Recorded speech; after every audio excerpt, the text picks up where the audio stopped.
can fly with no way I can fly.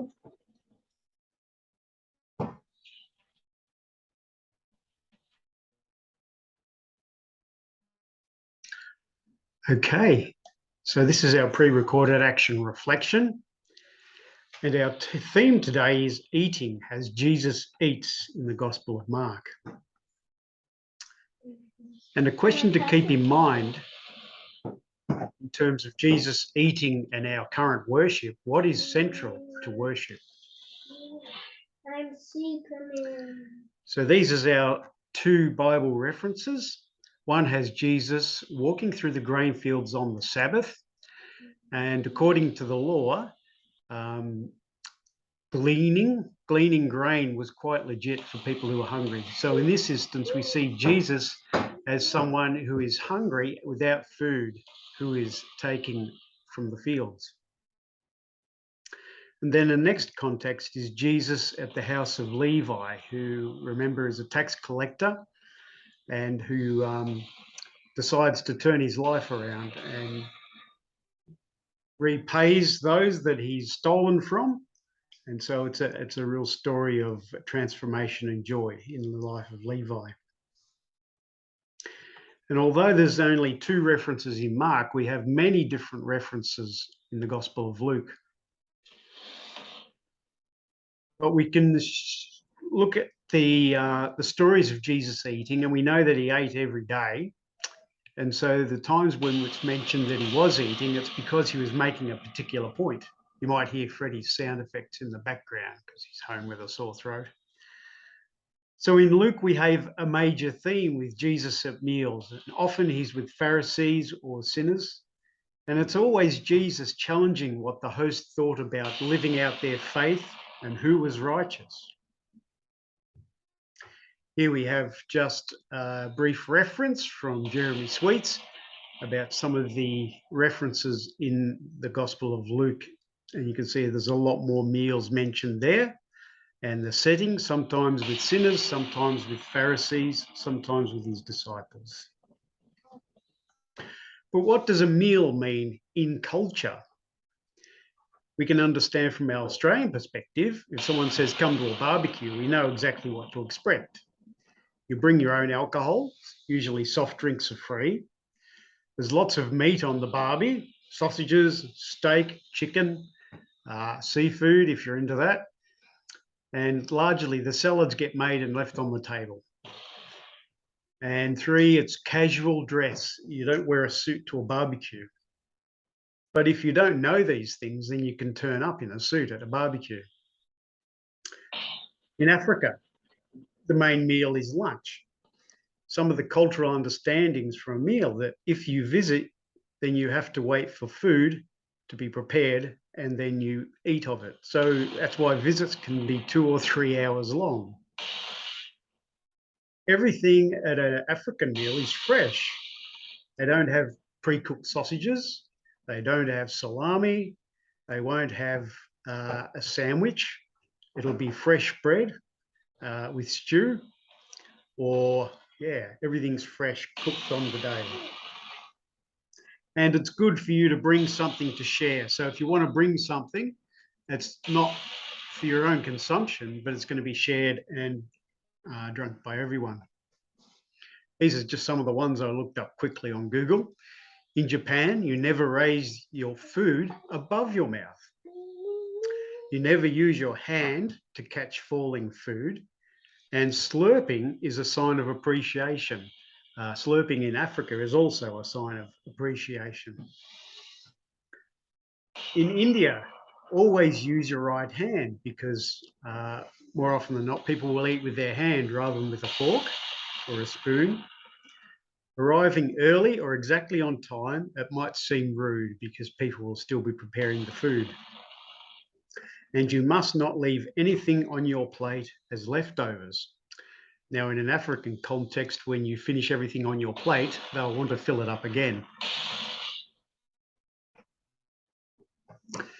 And also for Jesus, as he sits down to a meal, there's a particular cultural understanding. Part of the Jewish faith practice was the Shabbat meal. which was celebrated on the beginning of the Sabbath, sunset on Friday. It was an opportunity to invite guests along to eat the best food of the whole week and to drink and to celebrate the saving act of God and the setting apart of the Sabbath as a day of rest and celebration.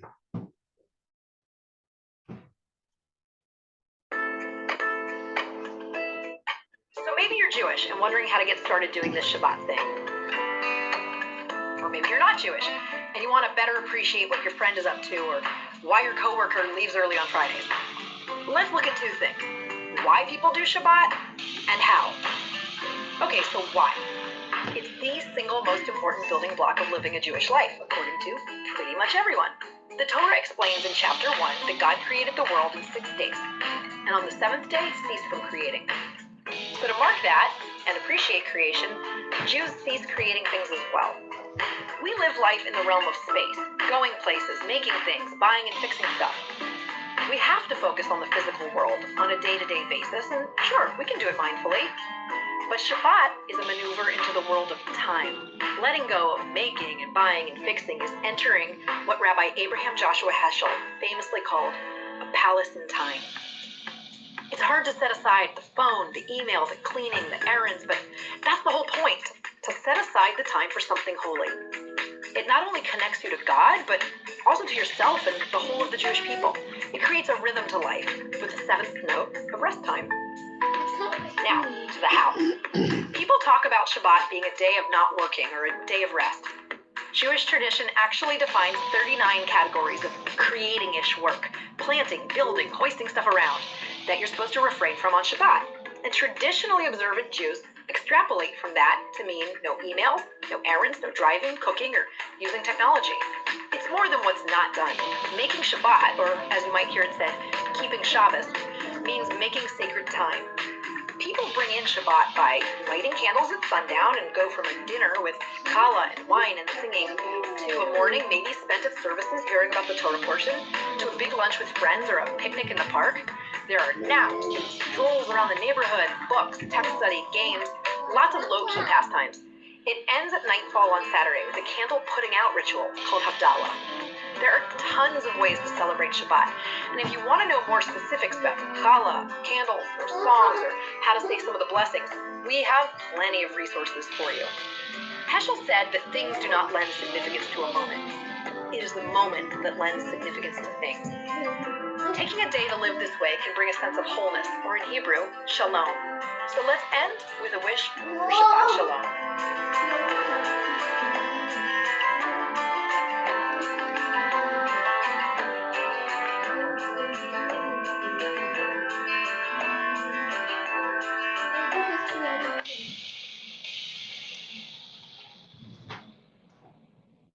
And so we see that meals are central to Judaism and to Jesus. But what did Jesus do at his meals? He challenged ideas about what the Sabbath was for, who was righteous. He flexed his miracle powers, turning water to wine. He forgave sin. And finally, to give his last words to his disciples before he was arrested and killed. Then, surprisingly, to show that he was really alive after his resurrection. And we go back to the question that we started with. What is central to our worship? And if you turn up to any church, there's a certain set of furniture that you see. And they're present in each of these pictures. And it's a table. We see in each of these worship centers, the table is the central piece of furniture. And it represents a meal table. It's a meal table around which we gather in communion to celebrate with Jesus as the host of the meal, almost reenacting the Last Supper of the disciples. And so it's no great leap of faith to ask, what things should we be challenged in this community that gathers at a meal with Jesus? When we come together to worship with Jesus at the table, we should expect that he will do the same things for us in our worship community that he did in the stories that we read. He will challenge us what a day of rest is all about. He will challenge us who is righteous, who should be at the table and who shouldn't. He'll flex his miracle powers, powers of healing and doing the unexpected for us. Centrally, we come remembering the forgiveness for sin that Jesus offers, and also to show us that he is really alive.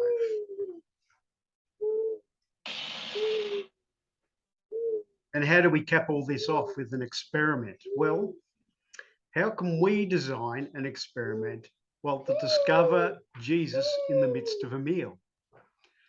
It might be that we decide to try a Shabbat meal on one Friday just to experience what it's like. We could also decide to attend a communion service together and to see how Jesus impacts us in that experience as we gather together as a community for communion.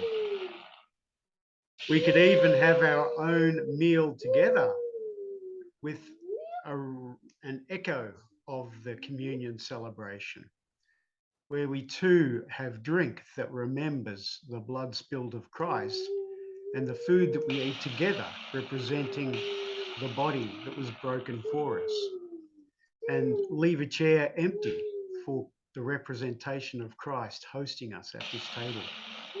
So I'll leave it up to your own imaginations and leave your comments in the messenger group about what kind of experiments we can do.